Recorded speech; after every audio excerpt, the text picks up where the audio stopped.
जय जवान, जय आदिवासी, जय भील प्रदेश।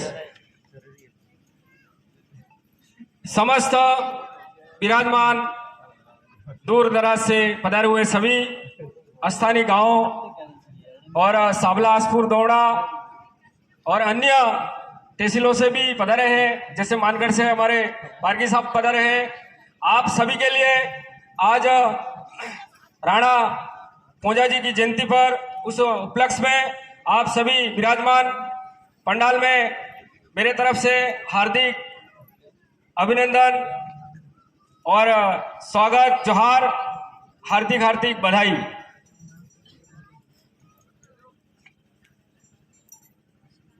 सबसे पहले यहाँ जो गांव है, इस गांव में जहां पर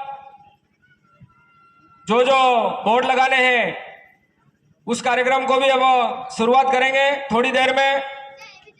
यहाँ 4 स्थान ऐसे हैं जहां पर हमें जाकर वहां पर बोर्ड लगाने हैं। एक तो अपने सामने ही है और इसी जो आप देख रहे हो ये जमीन है जो हम कल भी या शाम को आए थे, परसों भी आए थे।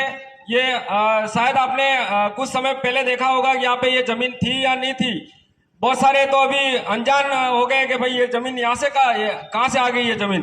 तो इस जमीन का भी नामकरण हमारे बीच में होगा और ये पूरा समाज का दर्जा इस प्रांगण में दिया जाएगा।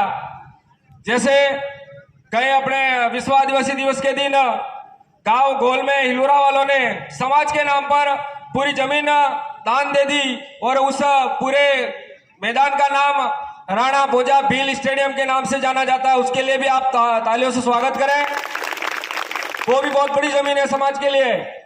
आप बड़ा से बड़ा वहां पर कार्यक्रम करा सकते हो, बड़ा बड़ा समाज का कोई भी कार्यक्रम वहां पर आप करा सकते हो। हजारों क्या लाखों की संख्या में भी वहां पर आ सकते हैं, इतनी बड़ी जमीन है और ये भी कोई कम नहीं है। और ये भी हमारे इस माकड़ी गांव, माकड़ी निसली गांव के भाइयों का और सभी का, युवा साथियों का, सबका यही कहना है कि ये भी जमीन हमारे गांव के माध्यम से समाज की ही रहेगी।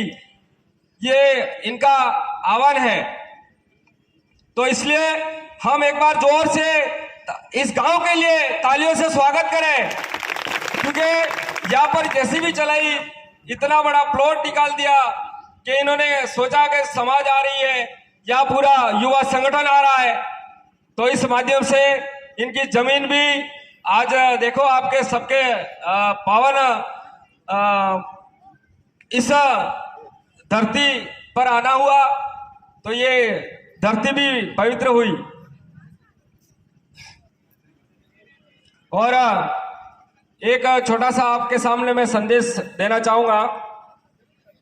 हमारे बीच में कई सारे ऐसे युवा जो हमें अलविदा कह दिया है, ऐसे युवाओं को भी हम याद करेंगे आज। आज विश्व आदिवासी दिवस गया कुछ समय ही हुआ है और एक साथी ने वहां पर बिल्कुल अपने जैसे सभा में है ऐसे वहां पर वो भी हाजिर था और मंच में भी था और उस कार्यक्रम में उन्होंने भाग भी लिया था और आज वो अपने बीच में नहीं है। ऐसे युवाओं को भी हम याद करेंगे। अपने गांव बड़ौदा से जो हितेश भाई दाइमा, आपने पूरी न्यूज तो देखी होगी, सागवाड़े में उनकी दुर्घटना से मौत हो गई, आपको सबको पता है ना। उनके लिए भी थोड़ी देर अपन याद करेंगे। और उससे पहले हमने एक युवा और खोया जो गांव लालपुरा से जीतू भाई करके ननमा। उससे पहले हमने एक युवा फिर से खोया जो बड़ौदा के पास में अपने भटवाड़ा गांव का, वो जो आदिवासी परिवार से बिलोंग करता। ऐसे ऐसे युवा हमारे समाज में क्रांति को फैलाते हुए भी चले जाते हैं। तो ये संदेश है आप सभी भाइयों को, बहनों को, माता सभी के लिए कि हमारे जितने भी परिवार हैं उस परिवार में आप चाहे पढ़ाई से लेकर या रोजगार के लिए जो बाहर जाते हैं वहां से लेकर सभी को एक प्रेरणा लेनी होगी कि हमारी युवा पीढ़ी को किस तरह से हमें अवेयर के रखनी है और कैसी लाइन देनी है। कि हमें शिक्षा के तौर पे माता पिता का फर्ज बनता है। और